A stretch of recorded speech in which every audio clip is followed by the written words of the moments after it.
Isaías o chamou pelo nome ou fez essa citação? Nem era nascido. Nem era nascido. Não era. Faltava quanto tempo para ele nascer? 200 anos aproximadamente. Faltava 165 anos para ele nascer. E quando essa profecia se cumpriu, já estava nos 200 anos. Já estava aproximadamente aí uns seus 30 e alguma coisa. E veio se cumprir o que havia dito. Outra pergunta: Ciro era servo de Deus? Não. Mas cumpriu o que Deus queria que cumprisse. Nesse momento, para esse ato, ele era um servo. Entende? Então ele foi o servo e foi ungido para aquela ocasião. Talvez aí a gente entenda um pouco sobre as questões das autoridades, né? Quando nós legalizamos a autoridade, e a autoridade sobre nós no aspecto político e eclesial, mas no ponto político, porque no eclesial você tem a ação divina direta, e no político a ação divina é indireta. Ele vai pela sabedoria da escolha, e você percebe que quando você faz essa escolha, você compartilha a tua autonomia com quem você escolhe para ser seu representante, e essa pessoa tem agora o seu voto para decidir o que é bom ou ruim, a seu favor ou contra você. E depois você não pode reclamar, porque você legalizou essa pessoa para votar em seu lugar, para escolher em seu lugar. Então, nos aspectos da história da igreja não era diferente, perdão, o povo de Deus era diferente. A igreja surge no Novo Testamento. No Velho Testamento era o povo de Deus, que era o protótipo, né, da perfeição da nação escolhida e amada por Deus. Então nós temos esses aspectos. Então a Bíblia é por ordem de assuntos, porque mais importante que a data, por incrível que pareça, né, mais importante que a data são os assuntos abordados. Já pensou, se você abre o livro de Salmo, você encontra o Salmo 90 no primeiro, você perderia de aprender o que recomenda o Salmo primeiro. Quem lembra? Como diz o Salmo primeiro?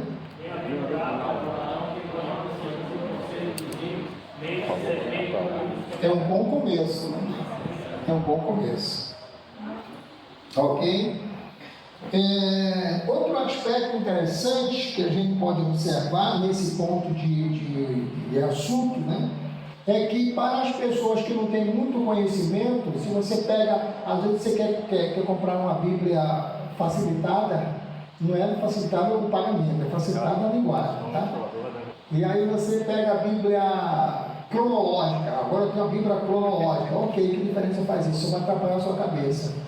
Porque ela não vai ser cronológica literalmente, vai ser só algumas partes, alguns livros, mas existe texto dentro do próprio texto que ele faz referência a tempos diferentes, escritas que são interrompidas enquanto outras continuam. Então você teria a Bíblia toda partilhada nesse aspecto.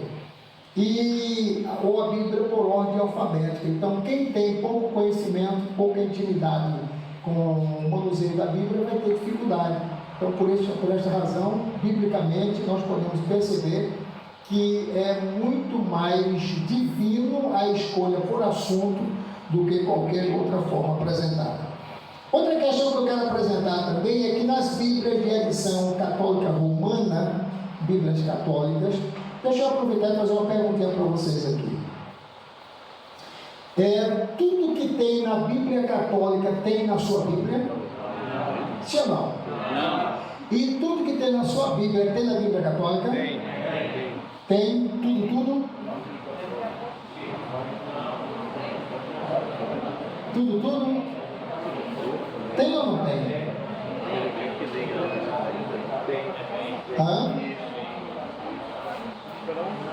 Acho que o pessoal está meio confuso, né? Tudo que tem na católica tem na nossa? E tudo que tem na nossa tem na católica? Está confuso. Uma parte diz que tem, outra diz que não tem.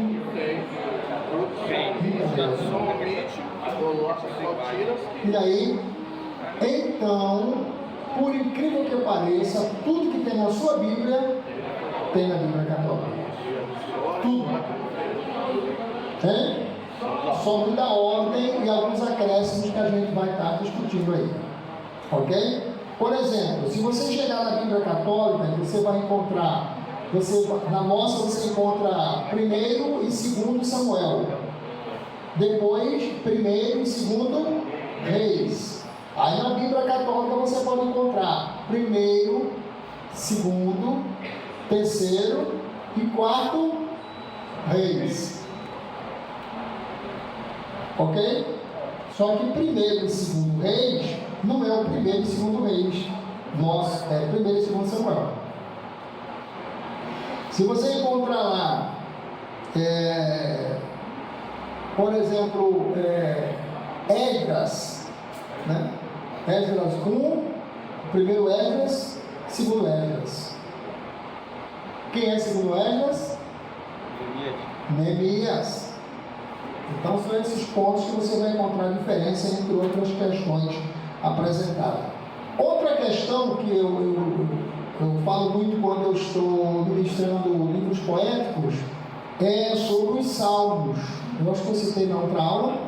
O que eu citei eu pulo, tá? Falei sobre os salmos, que é unificado. Não. Na Bíblia Católica, o Salmo 9, na nossa tem 20 versos, é isso? Na Bíblia Católica tem 21. E qual é o acréscimo? É que todas as epígrafes dos salmos na Católica é o 1º verso. Tudo aquilo tem um direcionamento. Salmo para cantor mor, salmo dos degraus. Então tudo isso aí é tido como o 1º verso. Aí você vai ter a numeração trocada, ou alterada, melhor dizendo. Quando você chega no verso de número 21 na dele, que seria a nossa 20, aí em algumas Bíblias, como na Bíblia edições católicas, edições paulinas, Jerusalém, e você vai encontrar entre parênteses, bem do lado do 21, entre parênteses, você vai encontrar o número 1, do 22, entre parênteses 2, e aí vai seguir até o 39, que é a outra parte do verso do Salmo 10. Então eles entendem que o Salmo 9 é dividido em 2 partes, a primeira com 21 versos e a segunda com o restante, acho que é 22, não, é 19, lá no acho que dá 20. Então soma esse 39, são 18, acho que na nossa é 18, na dele é 19 com 21, bate, não, acho que é 39 no final. Então o que acontece? Depois daí, todos os salmos são alterados. O 10 é 11, o 11 é 12, o 141 é 142, o 146 se junta ao 147, e da partir do 149 e 8, aí ele bate igual com a nossa. Então, quantos salmos tem a Bíblia Católica? Quem lembra? Quantos salmos tem a nossa Bíblia? Quantos tem a Bíblia Católica? 150. Mesmo com unificação? Sim. Que ele junta e depois separa. E quando chega no final, dá a mesma coisa, 150 salmos. Se você quiser pregar usando a Bíblia Católica, tem que lembrar que a ordem muda a partir do verso do Salmo 10, e o número também é alterado. Então, se você quer o verso 5, lá na dele vai estar o 6. Porque isso faz com que muitos protestantes, bem espirituais mesmo, dizer que a Bíblia Católica está errada. Sua Bíblia está errada, não está, não, está certíssima. Agora com os acréscimos, mas o que nós temos, eles têm lá. Outra questão também, e os detalhes, as particularidades dos salmos, isso aí vocês vão dar lá na frente, quando estiver fazendo a síntese do Velho, ou livros poéticos. A gente vai avançar mais, mostrando as classificações e as curiosidades e particularidades que tem o próprio texto, tá bom? Inspiração. Deixa eu ver aqui se eu estou alterando muita coisa. Versões. Bom, na inspiração, no ponto 3 da sua apostila, você tem aí inspiração, linguagens e traduções da Bíblia. Oi? Aí, ó, isso, segundo o amor. Eu não sei como é que é a questão da apostila. O médio pouco. A secretária depois vai explicar como vai fazer isso, tá bom?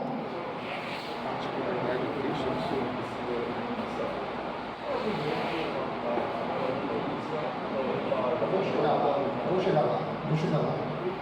Então, o que é que nós temos agora na inspiração? Nós temos inspiração, repito, linguagens, traduções da Bíblia. É bom lembrar que existem traduções e tradições, são diferentes, como doutrina e costumes, tá? Então a gente tem que entender que há uma diferença, a gente não pode misturar. Outra questão desse ponto é que eu falei na primeira aula assim, sobre a questão da inspiração, quando você tem um texto na Bíblia que não foi Deus que falou. Tem um texto na Bíblia que foi o diabo que falou.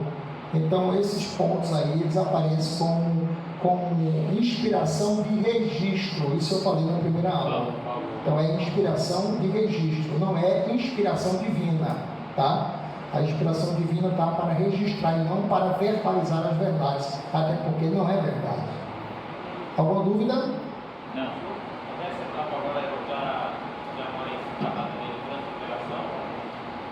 Não, porque aí você fala no ponto do texto ou no ponto da cerimônia? A gente vai falar um pouquinho mais na frente. Tá? Na cerimônia também fala esse ponto aí, viu? Então o que é que nós temos aqui? Nós temos primeiro um entendimento sobre a inspiração. Como é que, se eu tivesse 10 anos agora e perguntasse para você o que é inspiração, o que é que você me diria? Eu com 10 anos. Muito bem, não entendi nada, não ouvi nada, mas se esforçaram. Seria mais ou menos algo se sentir. Sentir? O que seria inspiração? Algo interior. Jogar o ar para dentro? A irmã está dizendo aí que é jogar o ar para dentro do pulmão, encher o pulmão de ar. Seria uma ideia criada. Eu não sei, eu estou pensando no que a irmã disse ali. Jogar o ar para dentro. Inspirou. Bom, foi por isso que eu perguntei, né? Para ver o que é que você quer que passar na sua cabeça. Eu só tenho 10 anos. Né? O que é que vai dizer? O que é inspiração? Puxar o ar para dentro. Obrigado, irmão. Alguém concorda ou discorda para a gente já ajustar aqui as ideias? Então, e biblicamente é exatamente a mesma coisa. É jogar o ar para dentro. Só que o ar que você joga para dentro não é o ar oxigênio, é o pneuma. É o Espírito Santo que vai, você joga ele para dentro, e quando ele expira o ar, aí já vem em forma de palavras ou escrita. Já pensou nisso?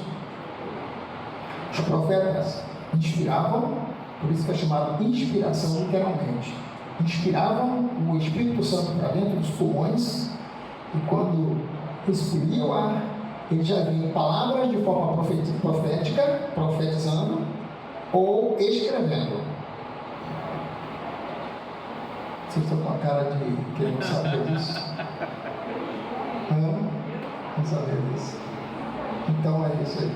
Aí você fala, mas inspirado é ter uma ideia justamente por isso. Algo novo que, sabe, faz surgir em você uma ideia diferente. Só que no ponto de vista bíblico, trazendo no entendimento literal da inspiração, é isso, é jogar o Espírito Santo para dentro. Inspirar o Espírito Santo e respirar o que vem na sequência.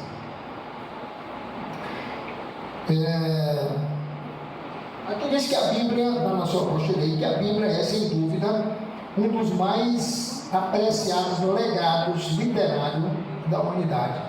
A Bíblia é o único livro do mundo, vou falar devagar para você aprender depressa. A Bíblia é o único livro do mundo que conta a história com antecedência. Nenhum livro faz isso, porque a história já é passada. Você não pode contar, você pode. História é passado. Você tem que deixar acontecer para depois você escrever. Não é assim? Só que a Bíblia é diferente.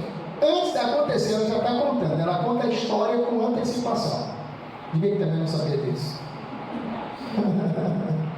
Ela conta o que vai acontecer como se já tivesse acontecido. É o único livro capaz de fazer isso. Bom, ela sendo esse legado literário da humanidade, contudo, o seu valor não se firma de maneira substancial no fato literário.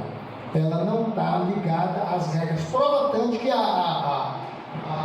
acho que eu citei isso aqui na primeira aula, se não me engano, é que a poesia, citei isso, eu acho que até peguei uma Bíblia aqui, uma harpa, não foi não? Peguei não aqui? Então, desculpa, é que eu estou dando. Eu acho que essa aula eu estou repetindo ela umas 4 vezes, aí tem hora que. Porque é total, senhor. Termina misturando. Mas é o seguinte: se você. Eu vou falar aqui rapidinho, não me pergunta mais nada, não se empolgue para que eu não me empolgue e aí saia do foco, tá? Mas se você pegar uma harpa cristã aí, pega uma harpa cristã rapidinho, uma harpa cristã. Abre aí e me diz se na tua harpa tem desperdício de página, de espaço ou aproveitamento de espaço. É aproveitamento e muito.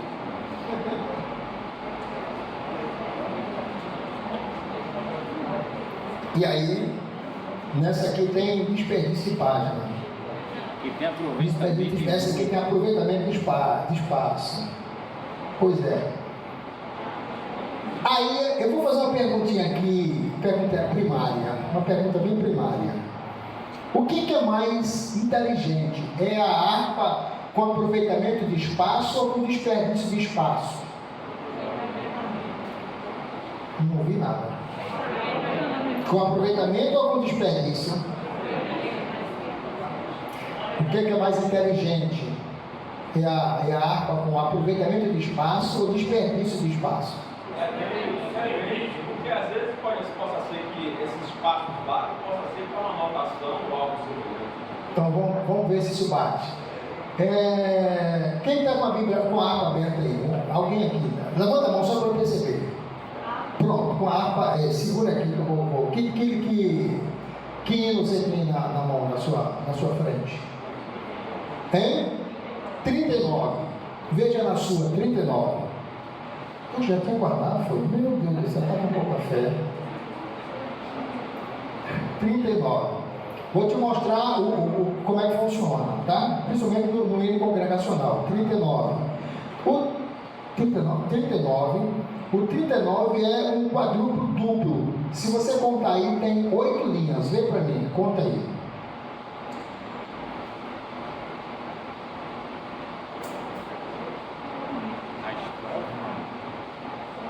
Você está contando o quê, homem? Não, é só aí. Se ela está contando as outras também, né?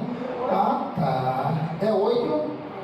Tem 8. Mostra aí a Bíblia. Levanta a para eles verem o desperdício de espaço. Abre. O desperdício de espaço entre linhas. Aí você tem 8 linhas, tá? Na primeira estrofe. Na sua tem quanto?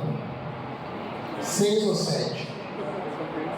6. Você viu a diferença? A minha é 4. Tem 6 na sua? 4. Mostra aí para mim ela diferente. Tem 4, que aí é um pouquinho maior. Prejudica alguma coisa isso? Não.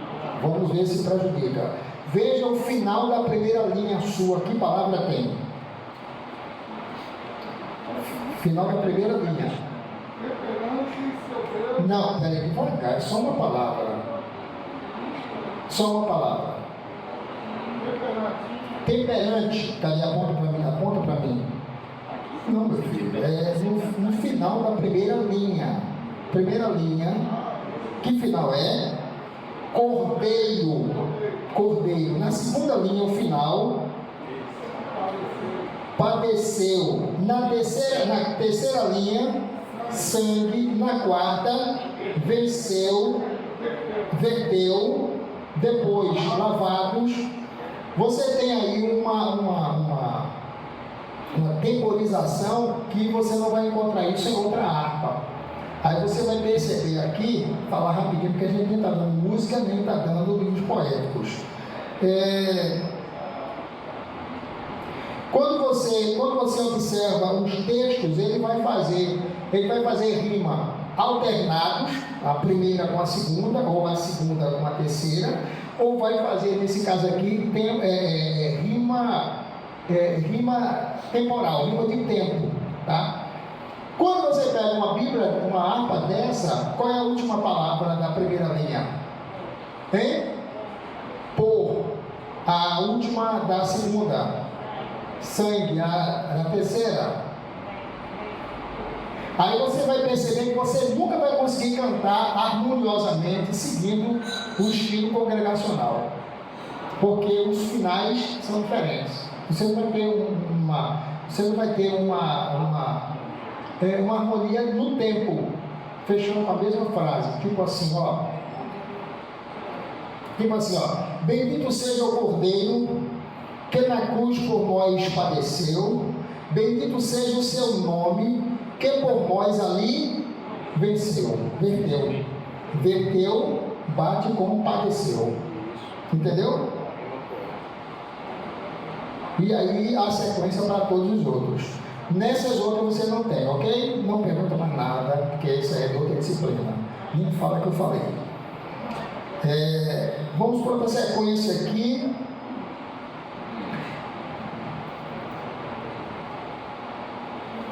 Até porque esse estilo aí fica mais fácil você cantar. Qualquer novo convertido consegue cantar quando a igreja está cantando, porque ela tem uma paradinha suave no final, e aí o novo convertido se liga numa harpa, desce na outra, ele vai ficar perdidinho e termina e ele continua perdido até o próximo culto. Essa é a melhor, é porque ela segue a métrica, tá? Ela é sob medida. Então, ou tem duplos de 4, tudo que tem é sob medida. E aí mostra exatamente esse desperdício faz essa diferença. Isso, por causa disso. Aí você consegue, fechou a linha, você para respirar, dá meia vírgula e vai seguindo, repete. Vai cantar outra estrofe. Como o estilo congregacional é fácil, você sempre canta a primeira estrofe e todas as outras é do jeito que você começou a primeira. Né? Quem conhece música sabe disso, né?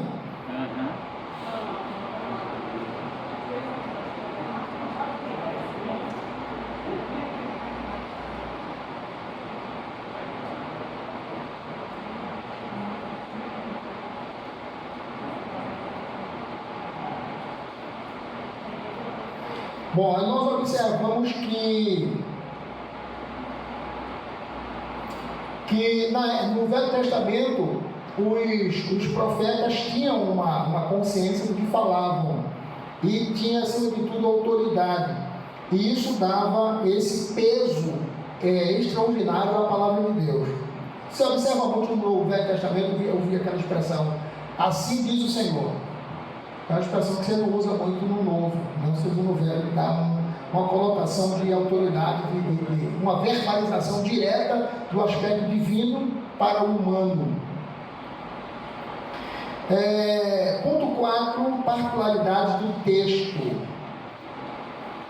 Na particularidade do texto, apesar da grande diversidade das traduções e edições, em especial em português, mesmo assim você perceber que o texto ele é rico no contexto geral.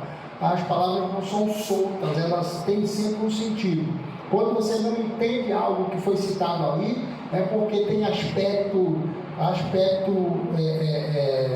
apocalíptico ou tem aspecto histórico inserido no texto. E aí pode vir com uma linguagem literal, que quase não sempre acontece assim, são poucas as que tem literal. a linguagem literal, mas às vezes aparece a linguagem figurada, que não corresponde exatamente ao que está escrito, e às vezes aparece, nos pontos de vista de forma mais futuras, aparece símbolos, porque o símbolo fala mais que as palavras. Então, como a Bíblia é um livro pequeno, para um monte de informações que ela tem, e também por ser um livro especial, de autoridade divina, ela não tem uma facilidade de compreensão. Quem não tem a sua leitura, quem não ora, quem não tem, sabe, quem não tem comunhão com Deus, tem dificuldade de compreender a Bíblia nesse contexto, exceto numa ação evangelística. Não sei se vocês estão me entendendo, porque para todo efeito, o livro que você tem na mão é um livro místico, não é um livro secular, entende? Ele é um livro místico, ele é vivo, ele tem propriedades exclusivas dele. É como se você estivesse falando. Hoje nós temos uma facilidade interessante, né? E assustadora ao mesmo tempo. Se você estiver conversando com alguém sobre viagem para os Estados Unidos, está conversando, eu tenho um sonho de ir para os Estados Unidos, não vai demorar muito. Quando você abrir o celular, você vai encontrar lá, por acaso, uma mensagem trazendo para você uma promoção de uma viagem. Poxa, interessante, estava falando nisso, que coincidência, né? E esquece que o mundo está te ouvindo enquanto você conversa, né? E aí termina falando. Às vezes eu estou conversando com as pessoas, às vezes com minhas filhas e tal, e de repente o celular vai escrever o que eu estou falando, como se eu estivesse perguntando alguma coisa. Eu, por acaso, perguntei alguma coisa a você? Não perguntei, mas ele está me ouvindo. Então ele termina querendo dar o significado, ou fala disso: olá, Valdomiro, eu sou o seu assistente, o que você deseja saber? Eu não desejo nada. Ele escuta, ele define o que a gente quer e dirige, sabe, algumas atitudes nossas. Isso aqui é feito pelo homem. Agora imagina a Bíblia feita por Deus. Entende? Então tem muito mais que isso. A Bíblia, ela é viva, ela te ouve. Não pela palavra, não pela escrita, não pelo papel, mas pelo Espírito inserido a ele, tá? E faz essa diferença. Ele conduz você a um texto que vai falar ao seu coração. E quando você lê o texto e você está passando por uma situação qualquer, o texto vai estar dando uma explicação em cima daquilo que você está precisando, como se estivesse te ouvindo, que de fato é o que acontece. O Espírito Santo ouve e usa a palavra para amenizar, repreender, consolar, divertir, né? São N situações que acontecem. E quando nós estamos hoje estudando sobre essa introdução bíblica, né? Para termos uma ideia de que a Bíblia não deve ser manipulada, mas sempre bem manuseada. E é isso que Paulo diz: que ser um obreiro aprovado, que maneja bem a palavra da verdade, sem segundas intenções, sem distorcer o texto para alcançar um pretexto que não é a ideia de que Deus quer que você seja, que você faça. Então tem essa diferença toda. Agora, deixa eu ver aqui o que eu tenho mais. Bom, só uma dica agora. Você quer fazer um estudo bíblico? É claro que quando você estiver estudando métodos de estudo bíblico, você vai ter isso com outros detalhes. Mas nós estamos dando Bíblia, então você vai ter uma visão também um pouquinho próxima disso que eu estou falando para vocês. Você vai fazer um estudo, mesmo que seja para jovem, que tem uma linguagem diferente, é importante, pelo menos para a nossa denominação Assembleia de Deus, é importante que você não abra mão da sua Bíblia clássica, que é a linguagem, a Bíblia que nós usamos normalmente, corrigida. A linguagem corrigida é a linguagem clássica. Mesmo que você esteja dando estudo para jovens ou crianças, sei lá, tá? É importante que você tenha em mente a primeira versão clássica e depois você associa a linguagem que você quiser apresentar, ok? Para que ela sirva de padrão. Eu trabalhei um bom tempo na Sociedade Bíblica do Brasil, fui representante e diretor de núcleo, E mesmo sendo distribuída a palavra de Deus, eu sempre levei em consideração que a palavra de Deus na linguagem de hoje, tem muito água com açúcar, que é para facilitar o novo convertido, entende? Um crente, desculpa que eu estou dando aula todos os dias, chega já na quinta-feira, sexta-feira, já estou diminuindo o ritmo, e ainda tem sábado o dia todo, domingo, etc. Então o que acontece? Eu prefiro pegar a Bíblia, a linguagem corrigida, e depois eu associo a linguagem atualizada e depois a linguagem de hoje. Porque a linguagem facilitada, que é a linguagem de hoje, a linguagem viva, a linguagem nova versão internacional, ela facilita, suaviza, e isso pega o impacto da verdade da linguagem clássica, entende? Às vezes até o próprio pronome de tratamento diferencia, e isso perde um pouco da autoridade. Então facilita, mas facilita de forma que não ajuda você a ter uma seriedade mais na palavra, tá? Isso é uma palavra minha, tá? É particular, tá? Você pode ter os conceitos sem nenhum problema. Estou dizendo a forma como você deve ver isso. E para você pregar, por exemplo, você pode usar uma versão, ou fazer a versão que você queira usar, mas tem que ter uma versão padrão para a partir daí você ter um entendimento. Então isso ajuda você a ter maior e melhor compreensão. Agora eu quero falar algumas particularidades sobre o texto, e vou falar sobre as palavras em itálico. Algumas Bíblias, não muito, mas mais as Bíblias,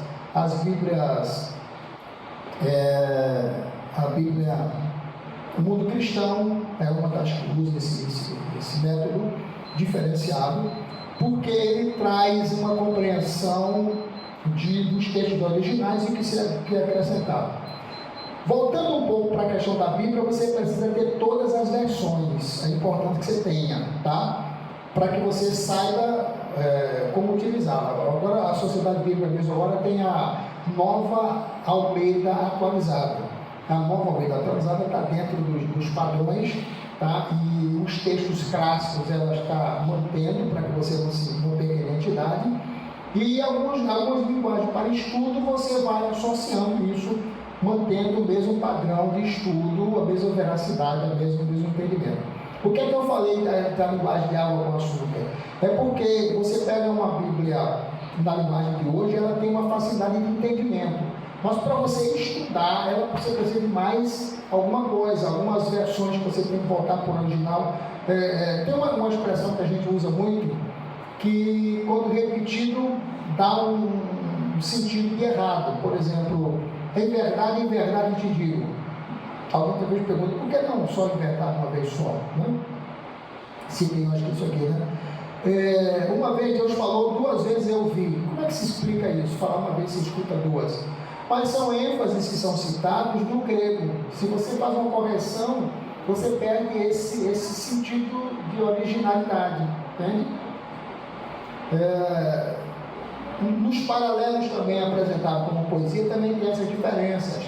Lá, Provérbio 17:17, em todo tempo como um amigo, na angústia nasce o irmão. Você tem a impressão que são duas versões, mas a mesma versão, só que ela é repetida. Aí a gente chama, na poesia, a gente chama isso aí de rima de ideias. Não rima as palavras, mas rima a ideia.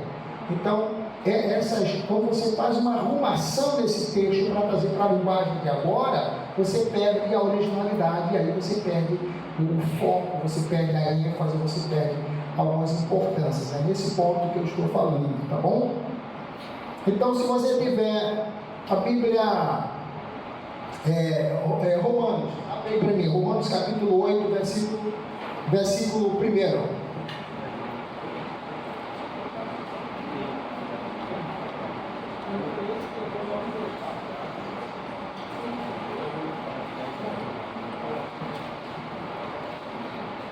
Eu falei o quê? Primeiro. Bom, eu sei que você vai abrir e eu vou citar daqui porque alguma coisa pode não bater, ok?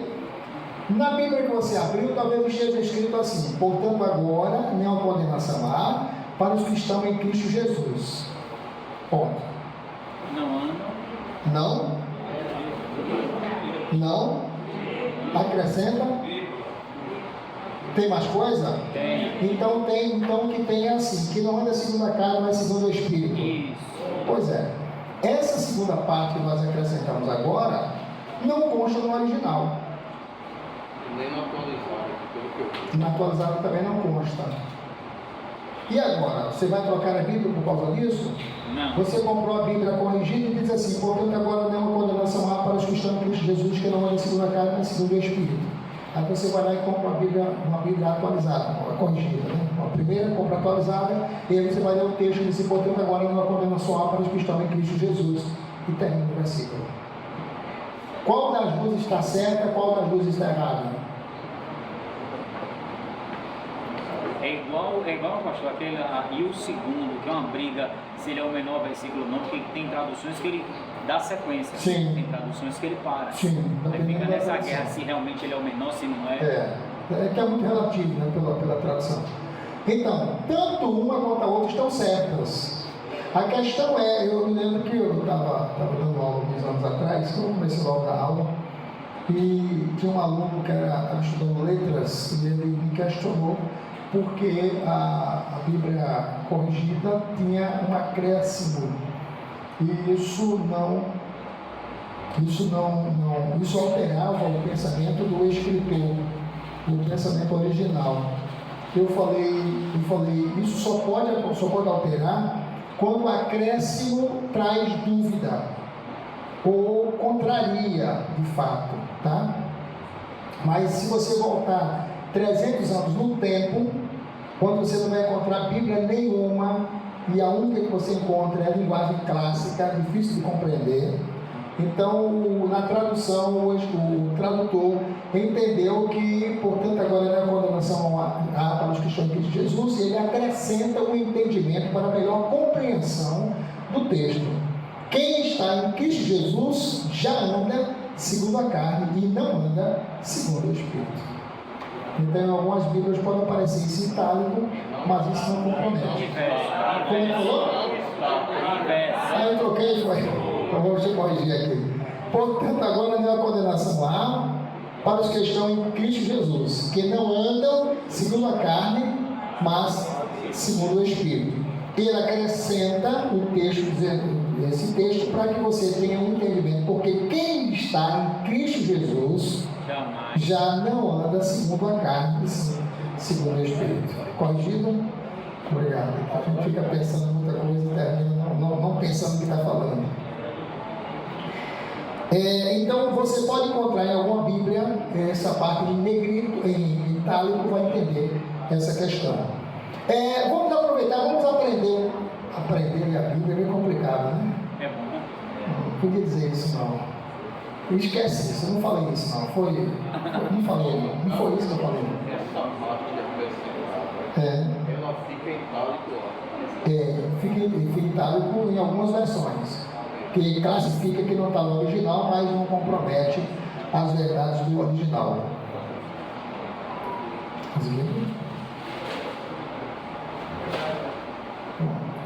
Depois eu tento identificar ela aqui. Tá bom. Vamos ver como é que vai colocar. Sim, então vamos ler a Bíblia diferente. Não é assim? Rapaz, eu não estou muito empolgação. Não é muita empolgação, não. Porque às vezes nós lemos, mas não sabemos ler direito, né? Aqui não, mas os outros alunos aí ficam com a dificuldade de entender a Bíblia, porque não sabem. Eu ainda estou raciocinando a informação nova. Então eu vou devagar, vou em câmera lenta para você chegar lá. Esse acréscimo aí eu estou até já. Mas o acréscimo não compromete. Ok? Então, diferente da Igreja Católica. A Igreja Católica tem os acréscimos nos livros, que são os acréscimos que alteram completamente o sentido, né? O final. Tem aquele filme que você assiste e aí termina assim: viver feliz para sempre. Aí tem o que escreve depois do feliz para sempre, entendeu? Você fica pensando. Então a Igreja Católica acrescenta no livro algumas coisas a mais.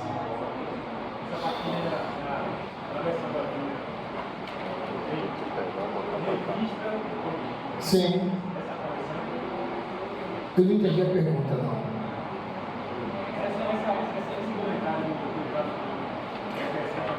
Não. O acréscimo aí é só nesse texto que o próprio João Ferreira de Almeida, numa versão aparece, na outra é retirado. Tá? Mas isso não compromete. A versão Almeida e corrigida tem, a atualizada não. A Almeida e a atualizada não tem. Você vem para cá, ó, coloca aqui. Ok? Então vamos lá, vamos ler um pouquinho a Bíblia.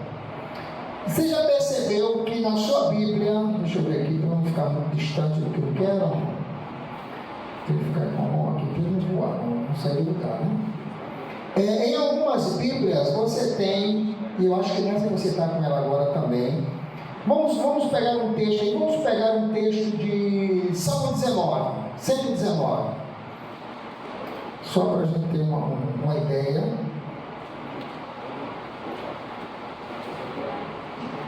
Pronto, por exemplo, o Salmo 119.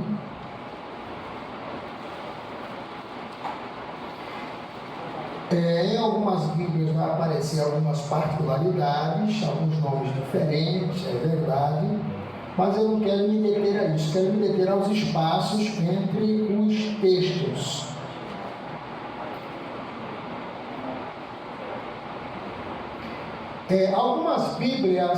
Algumas Bíblias começam o texto com uma letra, apenas uma letra em negrito.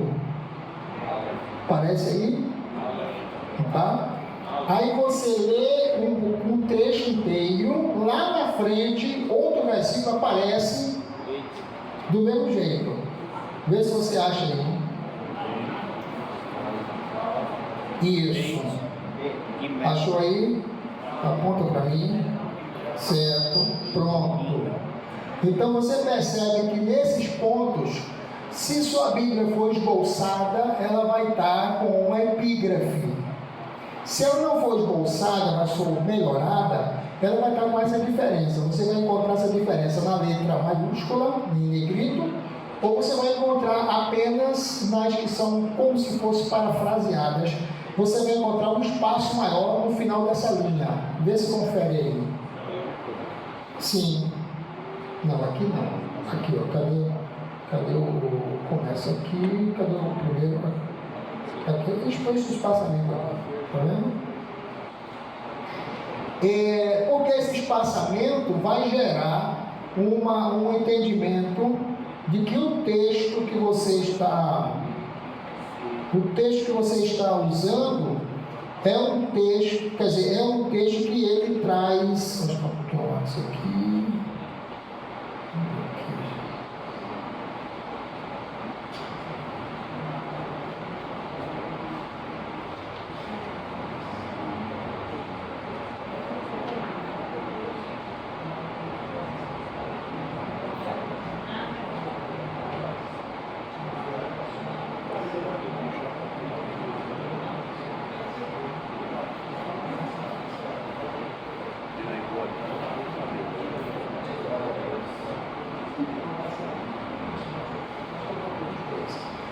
Ok, encontraram a diferença? Então, quando você está lendo um texto, você vai perceber. A primeira letra ou a Primeira letra. Se a Bíblia for esboçada, ela vai ter uma epígrafe. Mas talvez ela não tenha epígrafe, se ela for uma Bíblia simples. Entende? Você vai encontrar uma letrinha lá, a letra que começa o texto em negrito. E você lê, a depender nesse caso aqui que a gente está lendo o Salmo 119, você tem um grupo de 8 versos. Você tem um grupo de 8 versos para cada assunto. Neste caso aqui, porque esse salmo ele é acróstico alfabético. Mas ele poderia não ser esse texto. Aí você tem 8 versículos e essa mudança. 8, aí você vai ter até os 176 versículos, você vai ter sempre um grupo de 8 versículos para cada texto falado. Como aí é poesia, a compreensão é mais simples. Mas você poderia estar lendo um outro texto que tivesse essa mesma diferença, que não seja poesia. Por exemplo, você pode pegar um outro livro e você vai encontrar essas diferenças. Demonstra que ali dentro você tem um assunto fechado. E no caso da poesia é como se fosse como se fosse pequenas sentenças, né? Como se fosse dividido por blocos, tá? De 8 versículos. Poderia ser 2, poderia ser 3, tá? Mas se você pegasse um texto normal, você está lendo lá um salmo, você está lendo lá um livro Provérbios, está lendo lá um livro de Cântico dos Cânticos, ou você está lendo um livro de Jó, ou você está lendo Esther, não importa, os textos vão estar sempre separados, porque quando as Bíblias não tinham capítulo nem versículo,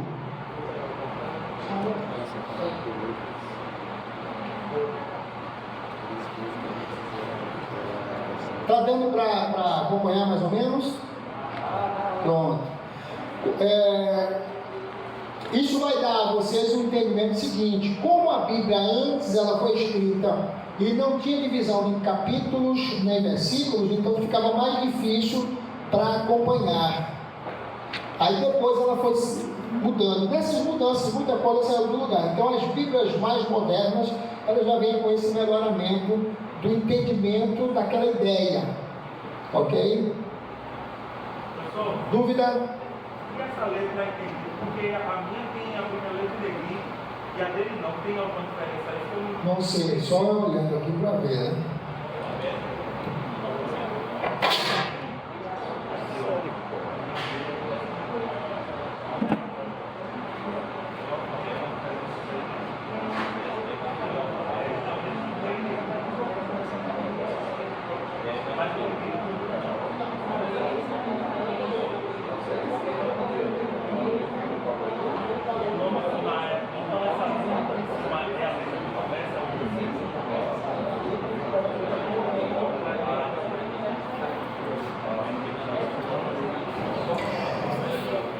Sim, ok? Então, se você está querendo fazer uma leitura de um texto, quer pregar sobre um versículo, e aí você fica perdido sem saber se aquele versículo é isolado, se ele tem algo semelhante, dentro desse bloco você vai saber que ele está dentro, no início ou no final. E aí você faz o quê? Lê esse bloco inteiro, seja lá quantos versículos for, para você ter uma noção mais acentuada daquilo que você quer na sua mensagem. Certo? Foi. Diga.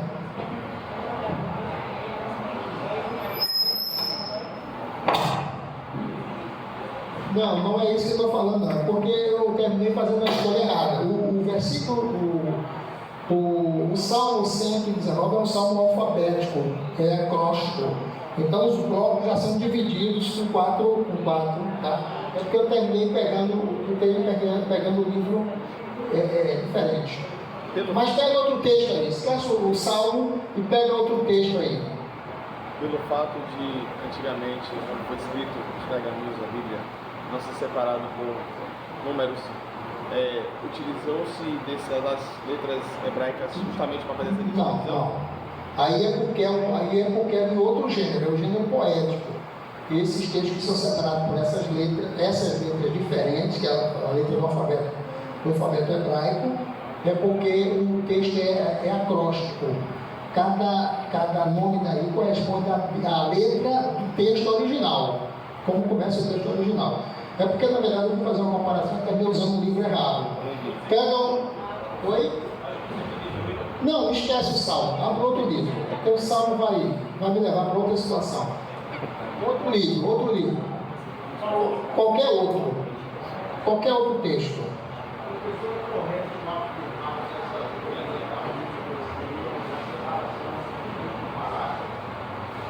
Parágrafos. É isso que você falou? Com si. Porque são blocos separados, tá? Como no acróstico, eles começam com a letra do alfabeto grego, o hebraico nesse caso, e começa um bloco de 8 versos. E depois a próxima letra, como fosse A, B, C, D, E e por aí vai. Em outros textos, pode ser como parágrafos, que funciona como se fosse parágrafos, tá? Pronto, resolvido, percebeu no outro texto que tem a mesma coisa, sem os nomes das letras?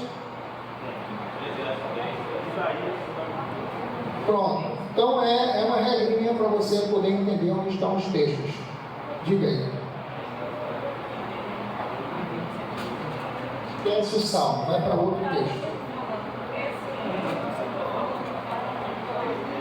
Não, esquece. Vai para outro, depois eu explico isso aí. É porque se eu for para o salmo, eu vou ter outra explicação que vai misturar a cabeça de vocês. Foi o que eu comecei fazendo. Eu abri outro texto, eu me empolguei e citei salmo. Viu outro texto, abriu outro texto aí para ver como é. Pronto. Está percebendo a diferença? Segue a mesma linha? Pronto, as diferenças. Qualquer um texto, você vai ter os blocos. E nas linguagens parafraseadas, você vai ter na linguagem de hoje, linguagem atualizada e tal. Perdão, linguagem de hoje, nova versão da linguagem de hoje, nova versão internacional e linguagem viva. Os versículos vão estar dentro do texto, assim fora da ordem, não apenas na margem direita, mas vai estar dentro do texto. Então você vai ter um versículo na margem, um número na margem, e 2, 3, 4, 5 pelo meio, e depois outro na margem de novo. Então é essa mesma divisão, então de uma margem a outra, o bloco ali trata do mesmo assunto. Dúvidas? Graças a Deus que não tem, isso é muito bom, né? A gente tem que perguntar rápido, senão aparecem as dúvidas. Eu ia perguntar sobre o acróstico, mas deixa pra lá. Hein? Depois eu pesquiso isso aí. Não, eu entendi, eu só não entendi o início da pergunta. Mas não vai para Lamentações não, que é outro problema. É porque Lamentações está dentro dos poéticos, ele teria que dar uma aula de livros poéticos. É por isso que eu estou dizendo, eu mandei você ler um livro que não era para ser, era para ler qualquer livro menos dos poéticos, entende? Que aí eu teria que ter outra explicação para vocês, aí por isso que a gente está perdendo esse tempo todo aqui para tentar sair. Então esquece isso e vai para outro livro.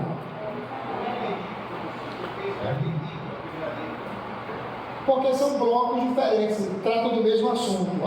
A negrito, até a próxima negrito é o mesmo assunto. Entendeu? Trata do mesmo assunto. Dúvidas? Ok?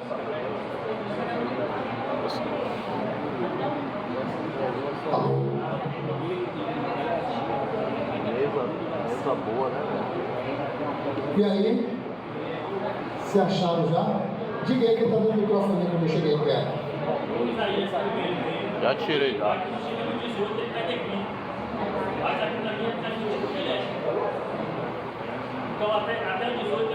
Eu vou fazer o seguinte, eu vou me guiar pela Bíblia padrão, tá? Então eu uso a padrão, a sociedade bíblica, tá? As demais eu não posso falar muito. Então eu vou manter a Bíblia padrão, sociedade bíblica, todas as suas versões, e as outras associadas você vai comparando, porque elas podem seguir a mesma regra, e aí eu vou ter mais dificuldade para poder explicar. Pronto? Podemos seguir? Então vamos lá. Deixa eu ver aqui se a gente já consegue acompanhar.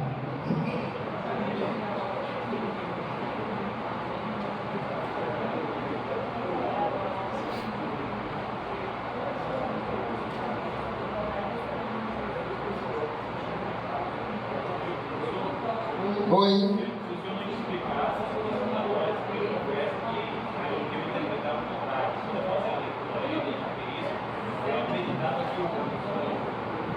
O texto. Na verdade, fazendo a divisão para entrar no outro assunto. Algo diferente. Entendeu? O senhor explicou mesmo. Na verdade, está em negrito, ele está contextualizando. Isso. E eu estava fazendo análise contrária.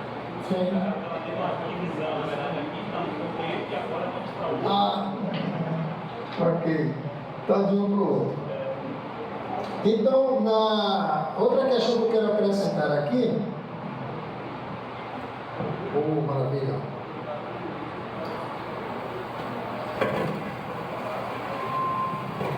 Bateria.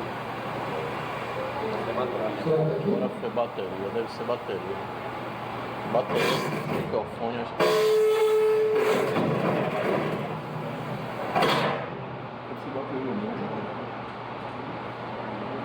Deve ser bateria, né?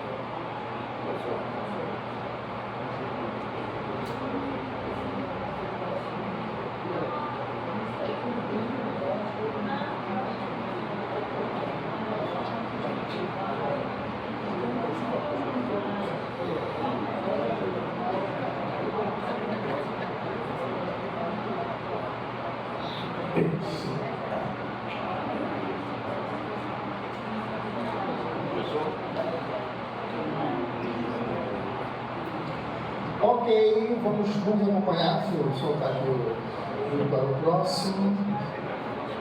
Bom, nós temos aqui o uso da margem. Então vamos aprender a ler a Bíblia diferente. Eu estou bem aqui nessa imagem. Tá beleza, tá beleza. Tá beleza. Tá passando. Então veja, eu acho que. Deixa eu ver aqui. Deixa eu ver se. Tá ligado aqui? Tá ligado aqui. Sim, então vamos aproveitar, manusear a Bíblia da melhor maneira possível, ok? Vamos para o uso da margem. Sua Bíblia tem margem? E o que tem na margem da sua Bíblia?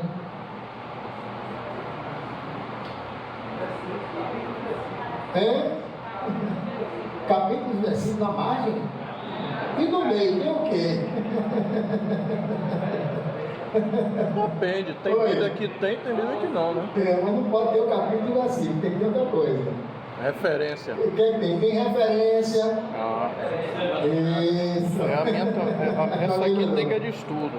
Mas tem Tem Bíblia normal. referência, tem A minha mesma palavras outra não tem nada. explicativas. Obrigado, pastor. Tem palavras explicativas, ok? Mesmo tem referência embaixo. Alguma dúvida eu vou parar aqui só para responder as dúvidas, Dica está que começando a margem. A outra normal mesmo. Em algumas Bíblias a margem está no meio, A sua referência toda anotada. outra Bíblia a margem está na margem. Outra está embaixo, nunca em cima, né? Raro os que estão em cima, estou aqui mais atualizadas. Ok? Vocês estão olhando assim para mim como se não tivesse visto isso na Bíblia de vocês. Ou não reparar. Oi. E aí, tão admirado com a Bíblia de vocês. Que coisa, né? Oi. A Thompson, ela não tem A Thompson no meio. referências. A Thompson no meio. Referência. Agora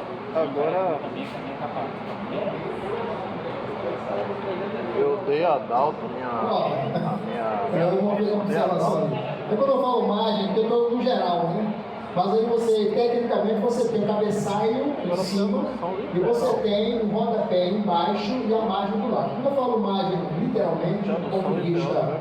Eu estou usando só de estudo, a hermenêutica, né? O cinema que tem uma parte pelo todo, para a gente ter uma ideia. Então, o uso da margem, nós temos aqui o seguinte: muitas das Bíblias têm a margem de determinados trechos e tradução literal do hebraico ou do grego. Por exemplo, você tem uma palavra lá, Rabone, aí você vai encontrar lá uma letra, no rodapé você vai ter um significado, ok? Pode ser também uma outra palavra numa tradução, você encontra a palavra de uma forma e lá tem um outro sentido, pode acontecer isso. Palavra-chave, né? Bíblia, palavra-chave. Bíblia-chave também tem isso. Palavra-chave. Porque a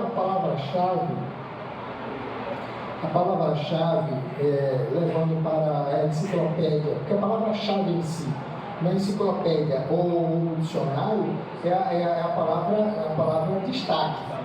Mas você pode, dentro do texto, você pode ter uma palavra que não tem destaque, mas que ela tem um sentido obscuro, entende? E aí você vai para a margem para você ter esse texto aqui. Isso aí também são correções. É isso que eu estou falando agora. Então, o que é que você vai ter?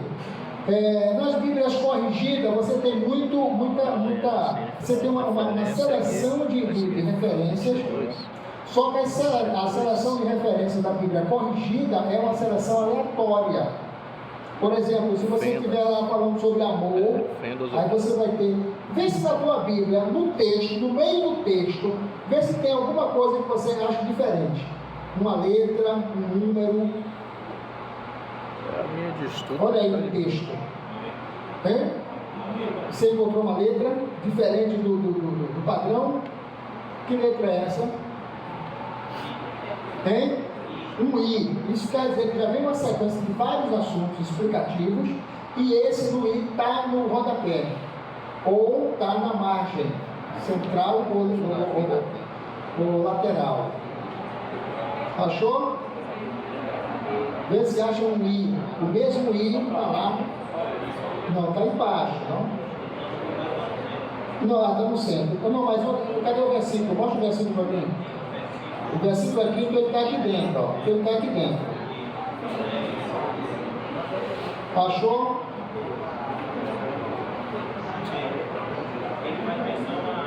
Estão conseguindo encontrar?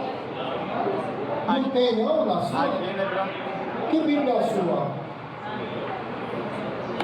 Tem também. É porque no que você olhou não tem, mas em outro versículo pode ter. Não é todo versículo que tem não, entendeu? Um, dois, três, não tem outro, você vai aparecer. Genebra. Não, todos têm. A questão é que nas Bíblias comentadas, então você vai ter um espaço maior, vai ter outra argumentação maior. Pronto, podemos pular para a próxima? Alguma dúvida? Então você vai ter letras ou vai ter números. No geral você vai ter letras, tá? E são letras minúsculas, né? Minuscrita, vamos dizer, que vai fazer essa ligação com o outro. A outra questão é que a cada Bíblia ela vai ter um padrão diferenciado. Por exemplo, algumas Bíblias de estudo, ela vai ter na margem ela vai ter uma linhazinha bem fininha de um versículo até o outro versículo embaixo. Às vezes acontece 2, 3, 4, 5 versículos e uma referência do lado. Pode ter uma referência ou pode ser um símbolo, né? Isso faz referência, aquele texto faz referência à salvação, à promessa, à cura, entendeu? Ou outro assunto. As temáticas, ela traz esse ponto.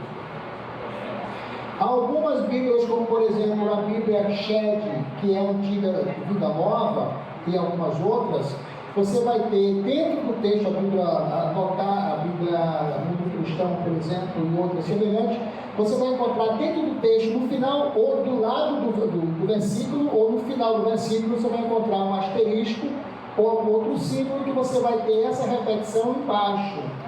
As mais atualizadas vai ter embaixo lá o número do capítulo e o número do versículo, que é onde ele está fazendo o comentário. E aí ele vai fazendo o comentário. Então são pontos ligados a esses aspectos. Eu acho que não foi muito novidade para todo mundo, mas alguém aí talvez não tenha se apercebido a esse ponto.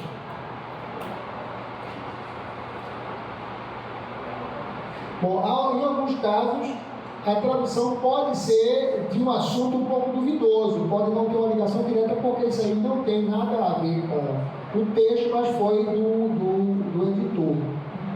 Muitas vezes essa utilização das notas marginais, elas podem trazer alguns assuntos que batem ou se aproximam, e nas Bíblias diferentes ela pode estar dizendo uma coisa aqui e dizendo outra na outra, porque são versões diferentes, ok? Por exemplo, você vai abrir aí a Bíblia em Jó, aí você vai encontrar lá um falando assim, homem de fé, outro, a importância da fé, outro, homem piedoso, e vai diferenciando isso aí. Pronto? Vamos avançar um pouco mais? Então tem letras, tem símbolos, tem significado no rodapé, tem significado nas margens, lateral ou na central, e tem algumas, que ela um pouco mais sofisticada, que ela vem no cabeçalho, vem trazendo algumas informações a esse ponto.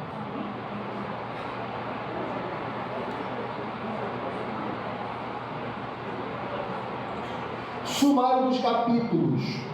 O sumário dos capítulos também é um comentário que é à parte, ele vai te ajudar, se ela é temática, ela vai te ajudar a compreender o texto nessas divisões. Né? Por exemplo, você vai fazer uma pregação rápida ou uma mensagem curta, o que é que você precisa fazer? Ler apenas um versículo, ou parte do versículo. E você faz a narrativa do texto no geral, não vai ter nenhum problema por isso, desde que você use o texto como base. Isso tanto na homilética a gente fala isso, quanto nos métodos de estudo, você tem a base, e a partir daí você amplia a compreensão daquilo que você quer. Então, vamos imaginar que você tenha... Vamos imaginar que eu tivesse sendo o professor de homilética de vocês, eu daria 4 minutos para você fazer uma mensagem. Se 4 minutos você usar um texto leve de 3 minutos, você se perdeu no tempo. Então você teria que administrar toda a sua mensagem dentro dos 3 minutos ou 4 minutos que eu estabeleci. Só uma ideia. Você acha que isso é pouco tempo ou muito tempo? Esse silêncio me mata. Eu me sinto sozinho. O pregador aqui falou que é muito. É pouco tempo. Para a respiração aí por 1 minuto, para você ver se demora. Se tempo é muito ou pouco. Oi? Coisa já muda, né? É porque nunca fez isso. Quando eu ensino a homilética, eu dou aos meus alunos de 3, dependendo da turma, a 6 minutos para a mensagem. Com direito a tudo, tá? Com direito aos 7 itens da mensagem, com introdução, texto e tudo mais. Conclusão.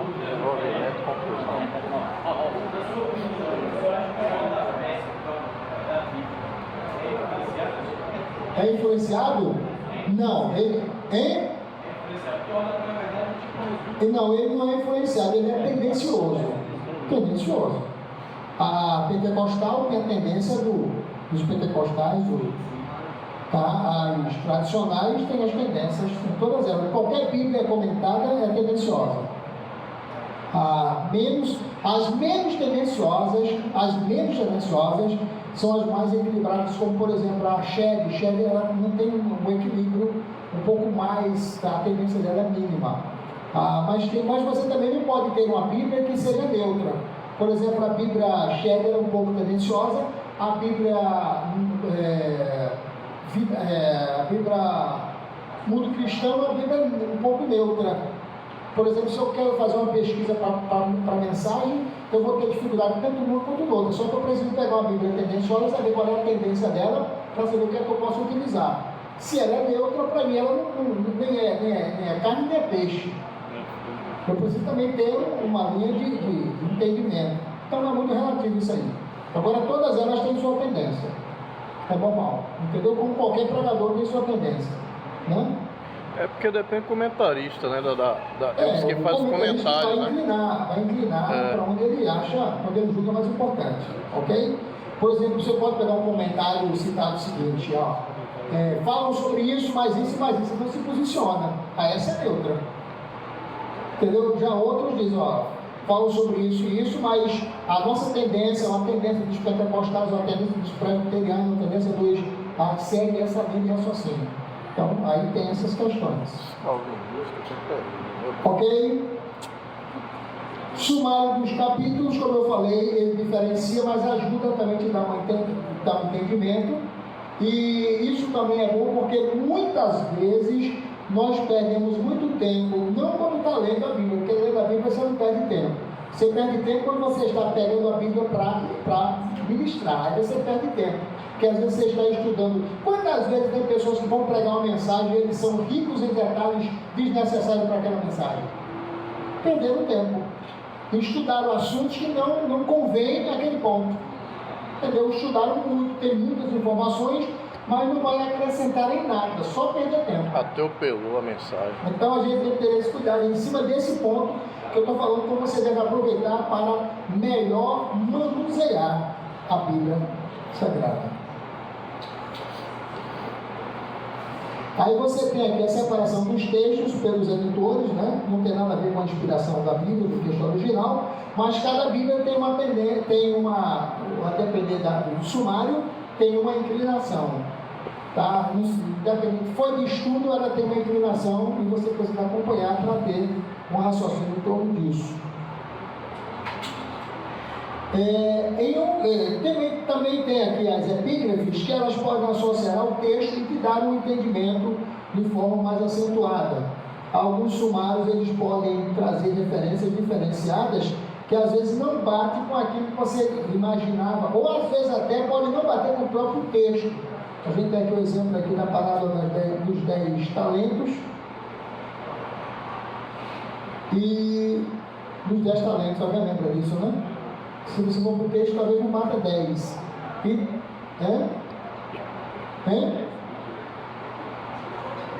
Não é 10 não? Pois é, mas na Bíblia tem escrito 10 talentos, né? Tá, quando você vai lá, só bate 5. E tem a parábola de Lázaro, que também é um questionamento, a questão de se for uma verdade inserida numa narrativa ou apenas uma parábola.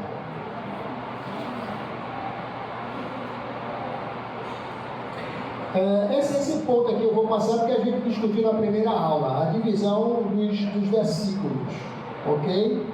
A divisão dos versículos, o original não tinha versículo em capítulo, somente no ano de, pela Vulgata aqui, no ano de 1555 foi que surgiram as primeiras divisões.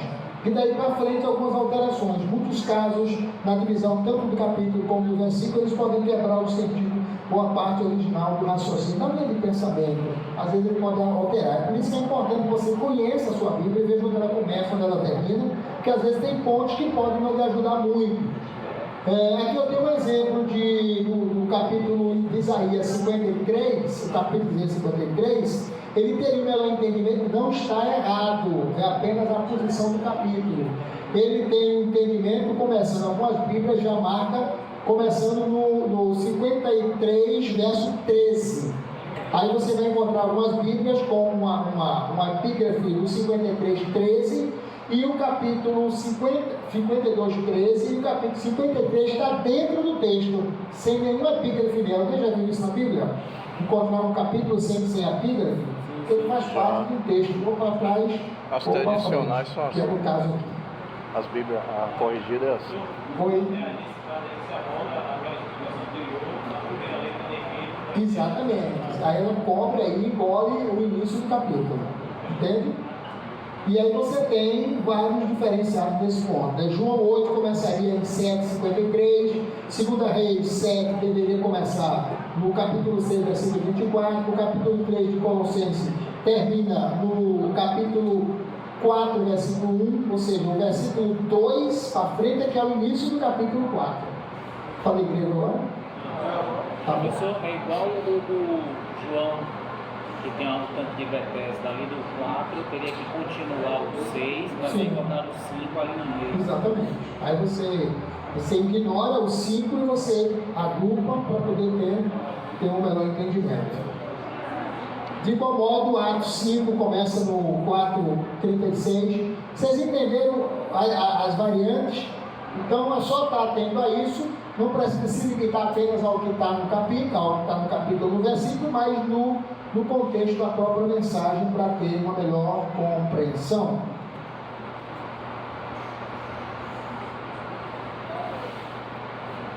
Bom, de igual modo a gente também tem Efésios capítulo 5,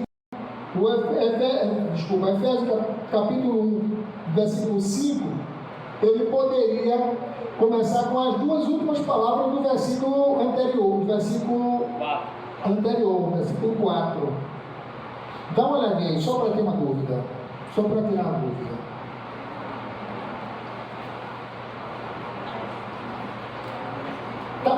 Hoje está mais difícil ou está mais fácil que a semana passada? Mais difícil. Sério? Depois na avaliação processual eu vou ver o que vocês vão me responder. Vamos lá. Pode ler? Pode. Primeiro 5 ou 4? As duas últimas palavras do 4. Quais são? Irrepreensível diante deles em amor. Repreensíveis em amor, diante deles em amor. Agora continua os 5.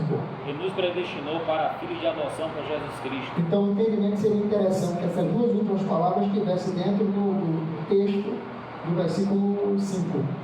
Entende? São pontos assim que nos ajudam a compreender. O 1 Coríntios 2, 9 e 10 poderia ser um versículo só. A divisão dele corta a ideia, então é interessante que você use os dois. Às vezes tem pessoas que, por exemplo, pegam um tema para um grupo, né? Aí acham um tema bonito e escolhe o tema por ser bonito, esquece se ele é inspirado, se tem alguma ligação com a própria festividade. Às vezes são aleatórios. Eu acredito que todo departamento, antes de escolher um tema, deveriam orar. E não apenas eleger qual é o tema mais bonito, mas orar para que, porque a mensagem que vem tem tudo a ver com o tema que foi escolhido. Então, tanto a mensagem é espiritual, como a escolha do próprio tema é espiritual. Quando alguém me convida para pregar, eu fico muito tranquilo, apesar que eu não sou pregador, eu gosto de deixar isso bem claro. Mas quando me convidam para pregar, não encontro pregadores, eles me chamam, eu vou. O que é que acontece? Eu fico mais tranquilo quando me dão um tema, porque a responsabilidade não é minha, de quem tem o tema. Só que às vezes tem uns temas que caem para nós, né? Eu só prego porque eu tenho muita coragem, mas dá um trabalho de você contornar para chegar ao que quer. E a gente percebe que quando o tema você ora, você está abrindo uma porta para uma mensagem extraordinária para a igreja do Senhor. E também, quando fizer isso, continue orando pelo pregador. Tá? Não fica apenas esperando que ele, porque não pode morrer sozinho, coitado. Bom, na Epístola aos Romanos, bem como em Efésio, há casos desses tipo que nós falamos. Há casos desses que nós falamos.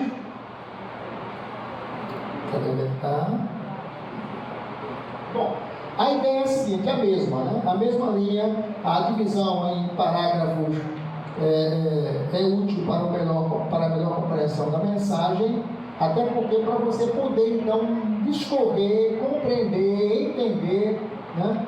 Aprender e aplicar. Conhece essa versão aqui, né?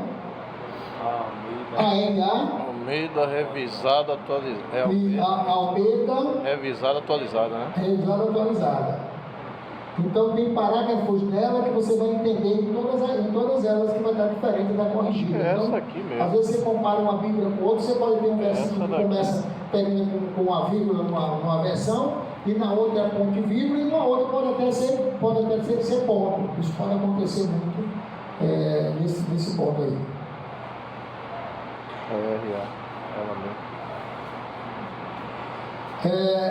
Às vezes as versões quando elas é porque a grande maioria das versões que nós temos, todas elas se originam do João Ferreira de Almeida. Mas algumas versões, quando ela vem do inglês ou de outro idioma, ela pode sofrer alteração até na própria tradução, pelo contexto da tradução em si. Porque funciona assim. Por exemplo, uma Bíblia, pelo menos, eu estou falando da regra da sociedade bíblica, tá? A sociedade bíblica quer fazer uma mudança na linguagem, o que ela faz? Ela escolhe os melhores pastores de diversas denominações e sentam para fazer sugestão de texto, tá? Para melhor compreensão numa linguagem atualizada. Mas tem outra questão, quando eles vão fazer uma tradução dinâmica, por exemplo, isso a gente pode observar na sequência, uma tradução dinâmica, ela pega um texto e traduz o texto inteiro, não traduz a palavra. É por isso que algumas vezes você pega uma Bíblia e ela está com uma tradução completamente diferente daquilo que você gostaria de editar.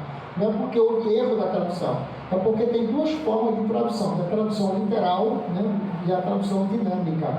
Na literal ele vai palavra a palavra para ter um contexto, para ter uma ideia de harmonia do próprio texto. E tem outra tradução que ela é feita como quem está falando aqui, outro está traduzindo. Então ele faz uma compreensão geral e não se detém a palavra a palavra, apenas ele faz a tradução da ideia. Do todo, né? Do todo. Então, para entender isso mesmo. Eles ficam assim muito parados, eu fico preocupado se estão compreendendo. Então, por isso que existem algumas diferenças de texto. E a hora não passa, né, rapaz? Semana vida, né? Semana passada foi mais rápido. Foi rápido, né? Então é bom que eu tenho muito que perguntar depois. Agora você vê Bíblia, origem e vocábulos. Bom, algumas pessoas acreditam que em Êxodo 17 e 14 tem-se duas situações. Alguns entendem que ali foi a ordem primária da escrita. Outros entendem que ali foi um alerta de Deus quanto à sua execução. Ele disse que iria acabar com os amalequitas e pediu para que fosse escrito isso. Nós temos duas situações. Primeiro é que se o povo vai ser esquecido, então teria que escrever, porque alguém ia esquecer dele. Então é preciso que houvesse um registro para que se entendesse o que de fato aconteceu. Então aí nesse texto nós temos. A outra questão também é que no mesmo lugar em que Moisés recebe essa ordem, é no mesmo lugar que coincidentemente ele escreve os livros. Então nós temos essas duas variantes aí, né? É muito interessante essa nota nesse aspecto, o lugar que Moisés recebeu a incumbência de escrever. Deixa eu voltar aqui. De escrever o livro. No texto está escrito assim, né? 17, 14. Está escrito, pede para que ele escreva e registre no livro que ele iria exterminar os amalequitas. E isso levou quase 200 anos. 200 anos para frente, alguém já não lembrava mais. Então era preciso que alguém dissesse: olha, há 200 anos atrás havia um povo aqui que era assustador, era tremendamente terrível, e Deus disse que ia acabar com eles, e então eles acabaram, hoje ninguém sabe mais quem é ele. Então, coisa desse tipo, a gente observa assim. Bom, aí nós temos os materiais usados. Bom, quer respirar um pouquinho? Não. Antes dessa, eu quero responder alguma pergunta. Quer fazer uma pergunta para a gente entrar no outro assunto? Obrigado. Então, não tem pergunta, não tem dúvida, né? Tem que ser muito. Diga.